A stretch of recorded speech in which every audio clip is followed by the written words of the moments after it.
شمائلہ مسکراتی ہوئی واپس آئی تو میجر عاطف نے نہ چاہنے کے باوجود اسے مخمول نگاہوں سے دیکھا۔ وہ جس خطرے کو محسوس کر رہا تھا اسے شمائلہ پر ظاہر نہیں کرنا چاہتا تھا۔ آج میں تمہارے لیے اسپیشل کاکٹیل بنا کر لائی ہوں۔ اس کی کیا ضرورت تھی؟ عاطف مسکرایا۔ تمہاری موجودگی تو آج خود ہر جام کو کاکٹیل بنا دیتی ہے۔ پھر وہ کھانے میں مصروف ہو گئے۔ میجر عاطف کے اندر خطرے کی گھنٹیاں مستقل بج رہی تھیں۔ اسے آج سے پہلے شمائلہ پر مکمل اعتماد تھا، لیکن آج اس کا اعتماد ڈھل مل ہو گیا تھا۔ وہ بڑی سنجیدگی سے سوچ رہا تھا کہ اس کے گلاس میں کسی سفوف کے ملانے کا کیا مطلب ہو سکتا ہے۔ اس کا فوجی تجربہ دو چیزوں کی نشاندہی کر رہا تھا۔ یا تو شمائلہ اس کی موت کی خواہاں ہے، پھر اسے گہری نیند سے دوچار کر کے کسی اہم کام کو سر انجام دینا چاہتی ہے۔ وہ ہنستا بولتا رہا اور ساتھ کھاتا رہا۔ کچھ دیر غور و خوض کے بعد اس نے زہر کے تصور کو ذہن سے جھٹک دیا، اور اس کے ساتھ یہ خیال تیزی سے اس کے ذہن میں ابھرا: کیا شمائلہ ملک دشمن عناصر کے ساتھ مل کر ان کو اہم فوجی رازوں کی فراہمی تو نہیں کر رہی ہے؟ اس کے پاس ہمیشہ ہی فائلیں ہوتی ہیں جنہیں وہ گھر لاتا ہے۔ اس کے افسران کو اس پر اعتماد تھا اور اسے شمائلہ پر، لیکن آج یہ تو کون ٹوٹ چکا تھا۔ وہ سچا محب وطن تھا، اس لیے غور کر رہا تھا کہ اگر شمائلہ غدار ثابت ہوئی تو وہ اس کے ساتھ کیا سلوک کرے؟ کیا وہ اسے معاف کر دے گا؟ آخر شمائلہ کس مقصد کے پیش نظر فوجی اہمیت کے اہم راز چرانا چاہتی ہے؟ وہ لوگ کون تھے اور اسے استعمال کر رہے تھے؟ کیا دولت کے لالچ میں آ کر وہ ان کے ہاتھوں بک گئی ہے، یا ایسی مخصوص وجہ تھی جس نے اسے دشمنوں کے اشارے پر ناچنے پر مجبور کر دیا ہے؟ اسے اپنی حکمت عملی کیا کرنی چاہیے؟ کیا وہ اس پیک کو پیے یا انکار کر دے؟ انکار کی صورت میں اگر شمائلہ نے اصرار کیا تو پھر اس کا رد عمل کیا ہوگا؟ کیا اسے بظور قوت شمائلہ کی زبان کھلوانی پڑے گی؟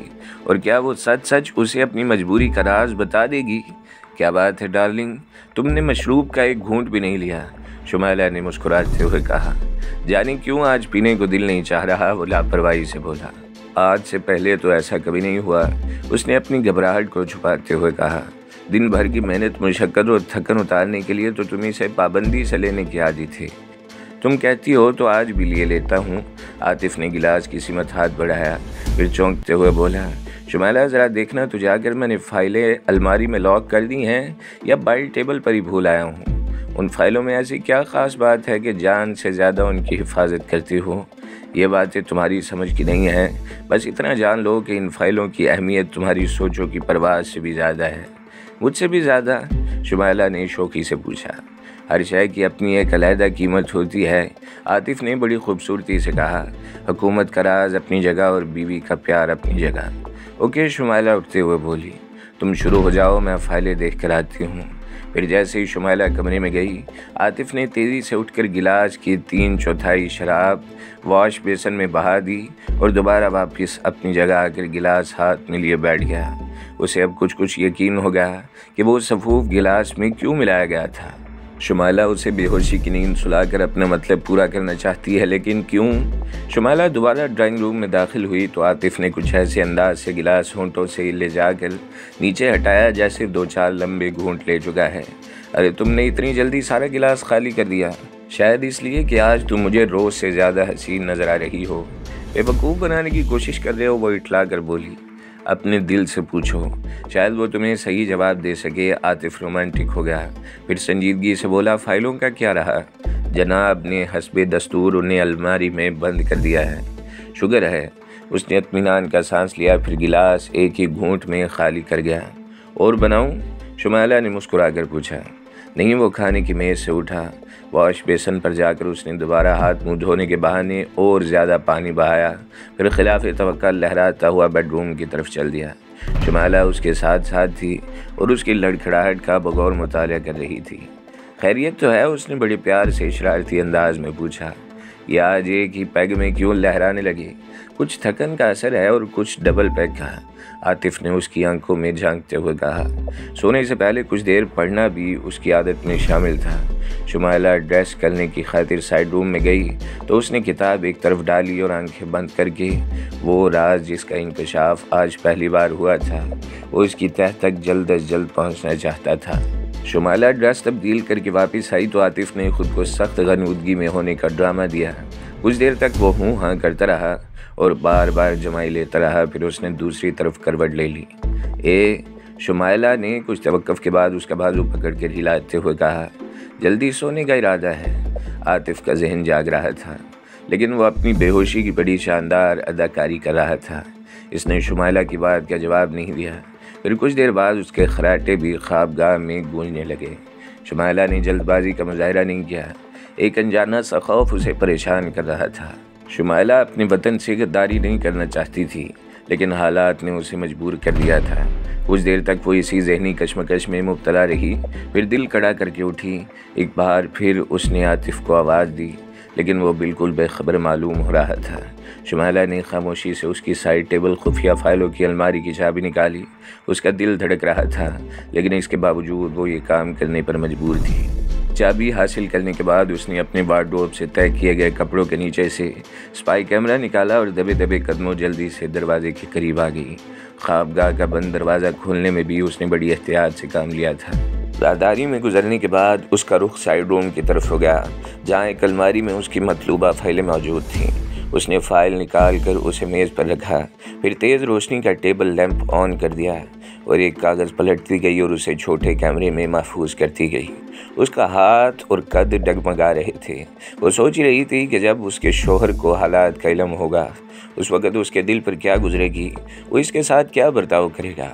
سرخ فائل کے تمام صفحات کا عکس اسپائی کیمرے میں منتقل کرنے کے بعد اس نے جلدی فائل واپس الماری میں رکھی، اسے احتیاط سے تالا لگایا۔ پھر ابھی وہ تیز روشنی کا لیمپ آف کرنے کے لیے بڑھی ہی تھی کہ یکلخت اس کے کانوں میں میجر عاطف کی آواز گونجی۔ تمہارا بھانڈا پھوٹ چکا ہے ڈارلنگ، ٹیبل لیمپ کو آن ہی رہنے دو۔ اس نے تیزی سے پلٹ کر دیکھا۔ میجر عاطف، اس کا شوہر، اس کا محبوب، اپنے ہاتھ میں سروس ریوالور لیے کمرے کے دروازے کے درمیان کھڑا تھا۔ کیمرہ شمائلہ کے ہاتھوں سے چھوٹ کر فرش پر گر پڑا۔ اس کے دل کی دھڑکنیں اور تیز ہو گئیں۔ اس کی آنکھیں حیرت سے پھٹی کی پھٹی رہ گئیں۔ وہ رنگے ہاتھوں پکڑی گئی تھی۔ یہ سلسلہ کب سے جاری ہے؟ میجر عاطف نے انتہائی سرد اور شفاف لہجے میں پوچھا۔ اس کی آنکھوں میں کسی خون آشام درندے کی چمک نظر آ رہی تھی۔ تم؟ شمائلہ ہکلا کر رہ گئی۔ اس کی سمجھ میں نہیں آ رہا تھا کہ کیا جواب دے۔ میرے سوال کا جواب دو، یہ سلسلہ کب سے جاری ہے؟ عاطف نے ریوالور کے دستے پر اپنی گرفت مضبوط کرتے ہوئے خونخوار لہجے میں کہا۔ ایک بات تمہیں اچھی طرح معلوم ہے شمائلہ بیگم، قوم کی خاطر میں خود اپنی جان کی بازی بھی لگا سکتا ہوں۔ میں نے تمہیں شراب میں صفوف ملاتے دیکھ لیا تھا۔ اس کے بعد سے جو کچھ تم نے دیکھا وہ صرف میری ذہانت کی اداکاری تھی۔ زندگی چاہتی ہو تو میرے سوالات کے جوابات ٹھیک ٹھیک دیتی رہو، ورنہ مجھے تمہاری موت پر کوئی غم، کوئی صدمہ نہیں ہوگا۔ آج یہ پہلا موقع ہے، وہ ہکلاتے ہوئے بولی۔ میری باتوں کا یقین کرو، وہ صفوف میں نے آج پہلی بار شراب میں ملایا ہے، اس لیے کہ میں بے ہوش ہو جاؤں اور تم اپنا کام پوری تسلی سے انجام دے سکو۔ ہاں، یہی بات تھی، لیکن وہ کون لوگ ہیں جنہوں نے تمہیں وطن سے غداری پر مجبور کیا ہے؟ کیا قیمت لگائی ہے تمہاری اس غداری کی؟ میں نہیں جانتی کہ وہ کون ہے، میری بات کا یقین کرو، میں بالکل مجبور اور بے بس تھی۔ کوئی نئی کہانی عاطف کو رہا، تم چاہو تو مجھے شوٹ کر دو، لیکن میں غلط بیانی سے کام نہیں لے رہی، شمائلہ نے کانپتے ہوئے جواب دیا۔ مجبوری اور بے بسی کا سبب کیا تھا؟ عاطف نے اگلا سوال کیا۔ اس کے چہرے سے بدستور صفائی ٹپک رہی تھی۔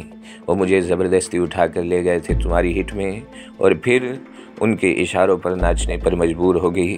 دوسری صورت میں انہوں نے تصویروں کا وہ بنڈل تمہیں بھیجنے کی دھمکی دی تھی۔ کب کا واقعہ ہے؟ زیادہ دن نہیں گزرے، وہ تیزی سے بولی۔ میں نے تمہیں حقیقت سے آگاہ کر دیا ہے، اب میرے ضمیر کا بوجھ ہلکا ہو گیا ہے۔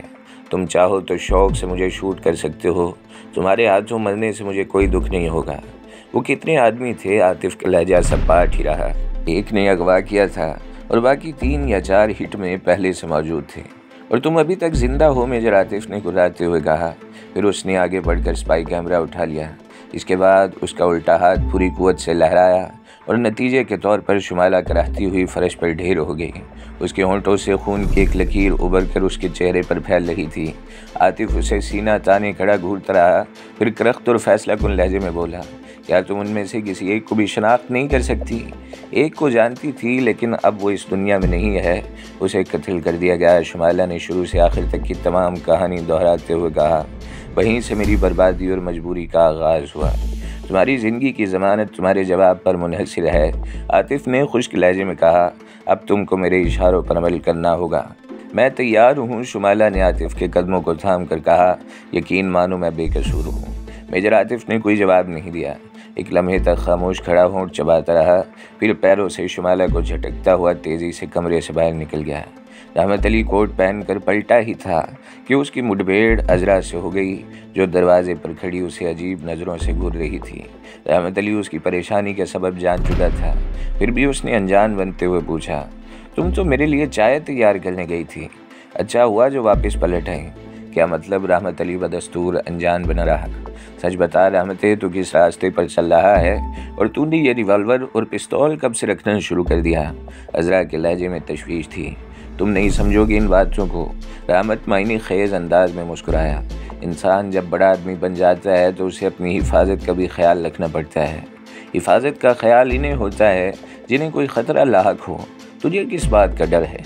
زمانے کی ریت بدل چکی ہے مائی ڈیئر، دوست دشمن کی شناخت اب مشکل ہو گئی ہے۔ تو شاید مجھے بہلانے کی کوشش کر رہا ہے، عذرا بولی۔ خدا کے لیے رحمت ہے، اب بھی میری بات مان لے، واپس پلٹ آ اس راستے سے جس پر زندگی کا خطرہ لاحق ہو۔ مجھے دولت نہیں، صرف تیری زندگی سے پیار ہے۔ لیکن مجھے کیا ہو گیا؟ رحمت علی اسے تسلی دینے کی خاطر مسکرایا۔ یہ تو میں نہیں جانتی، پر اتنا ضرور جانتی ہوں کہ تو کسی غلط راستے پر چل نکلا ہے، بابر اور راجو کی طرح۔ گھبراؤ نہیں عذرا، رحمت علی نے سنجیدگی سے کہا، میرا وہ انجام نہیں ہوگا جو راجو کا اور بابر کا ہوا تھا۔ پر تجھے دولت سے اتنا پیار کیوں ہو گیا ہے؟ پہلے تو روکھی سوکھی کھا کر بھی ہمارا گزارا چین سے ہو جاتا تھا۔ جو گزرے ہوئے دنوں سے لپٹے رہتے ہیں وہ ترقی نہیں کر سکتے بے وقوف۔ انسان کو آنے والے کل کی فکر کرنی چاہیے، اور میں اسی آنے والے کل سے خوفزدہ ہوں، عذرا نے کہا۔ جانے کیوں مجھے یوں لگتا ہے جیسے ہم ریت کی دیواروں پر محل بنا رہے ہیں جسے بپھرے ہوئے پانی کا ایک ریلا بھی ملیہ میٹ کر سکتا ہے۔ میری بات مان لے رحمتِ، ابھی تجھے بیٹی کے ہاتھ پیلے کرنے ہیں، اکبر کے مستقبل کو سنوارنا ہے، اس لیے تو وقت کے ساتھ ساتھ قدم ملا کر آگے بڑھ رہا ہوں، اور یہ سب کچھ میں نے کہیں چوری یا ڈاکہ مار کر حاصل نہیں کیا، سب تقدیر کے کھیل ہیں پگلی۔ یہ جو نیلی چھتری والا ہے نا، وہ جب دینے پر آتا ہے تو چھپڑ پھاڑ کر دیتا ہے، اس کی دین پر نہ شکری نہیں شکر ادا کرنا چاہیے۔ ہو سکتا ہے تو ٹھیک کہہ رہا ہو، لیکن میرے دل کو ایک پل بھی قرار نہیں آتا، عذرا بڑی صاف گوئی سے بولی۔ نئی زندگی اور نئے حالات کے سانچے میں خود کو ڈھالنے میں کچھ وقت تو لگتا ہے، رفتہ رفتہ تو بھی سب باتوں کی عادی ہو جائے گی۔ رحمت علی نے اس کے دونوں شانوں پر ہاتھ رکھ کر مسکراتے ہوئے کہا، جا چائے کی ایک پیالی جلدی سے تیار کر دے، مجھے کہیں جلدی پہنچنا ہے، اور جب تک تیرے ہاتھ کی بنی ہوئی چائے نہ پی لوں دل کو چین نہیں آتا۔ تو نے میری سردار والی بات بھی نہیں مانی، مجھے اس کا اور اکبر کا زیادہ میل جول پسند نہیں ہے۔ ٹھیک ہے، میں کوئی موقع دیکھ کر سمجھا دوں گا سردار کو۔ رحمت علی چائے پی کر میڈم برلاس کے بنگلے پر پہنچا تو وہ کسی گہری سوچ میں غرق تھی، لیکن اتنی بھی نہیں کہ رحمت کو دیکھ کر اس کے گلابی ہونٹوں پر ایک ہلکی سی مسکراہٹ بھی نہ ابھرتی۔ مجھے آنے میں دیر تو نہیں ہوئی؟ رحمت علی نے پوچھا۔ نہیں، آج تم بالکل ٹھیک وقت پر آئے ہو۔ میڈم برلاس کا لہجہ یکدم معنی خیز ہو گیا، ہاتھ میں دبی سگریٹ کے 2-3 کش لگانے کے بعد بولی، ابھی تو میں تمہارے بارے میں ہی سوچ رہی تھی۔ خیریت؟ رحمت علی نے اسے غور سے دیکھتے ہوئے پوچھا۔ ابھی تک آپ تیار بھی نہیں ہوئی؟ کیا سینما کا پروگرام کینسل کر دیا؟ ہاں، میڈم نے پہلو بدل کر کہا، بس یہ سمجھ لو کہ پروگرام مجھے اچانک کینسل کرنا پڑا۔ کوئی خاص بات؟ ہاں، میں اس وقت کسی کے بارے میں بڑی سنجیدگی سے غور کر رہی ہوں۔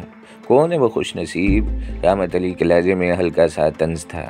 میں تو سمجھتا تھا کہ آج کل آپ صرف اور صرف میرے بارے میں سوچتی ہیں۔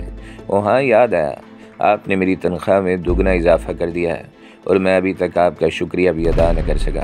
فضول باتیں مت کرو، یہ میرا مکان ہے، یہاں دفتر کی کوئی بات نہیں ہوگی، بیٹھو۔ تھینکس، رحمت علی نے ایک ٹھنڈا سانس لے کر صوفے پر بیٹھتے ہوئے کہا۔ میں تو سمجھا تھا کہ شاید آج کھڑے ہی کھڑے سوکھ جاؤں گا۔ پلیز رحمت، میڈم نے اسے غور سے دیکھتے ہوئے کہا، کیا تم اس وقت کچھ دیر کے لیے سنجیدہ نہیں ہو سکتی؟ آئی سی، رحمت سنجیدہ ہو گیا، کوئی بہت ہی خاص معاملہ معلوم ہوتا ہے۔ ہاں، میڈم نے سگریٹ کا ایک طویل کش لیا، پھر اسے ایشٹرے میں رگڑتے ہوئے بولی، میں ایک ایسے شخص کے بارے میں سوچ رہی ہوں جسے اتفاق سے ابھی تک میں نے ایک بار بھی نہیں دیکھا۔ میں سمجھا نہیں؟ فی الحال اتنا سمجھ لو کہ جس دن وہ میری نگاہوں میں کھل کر آ گیا وہ اس کی زندگی کا آخری دن ہوگا۔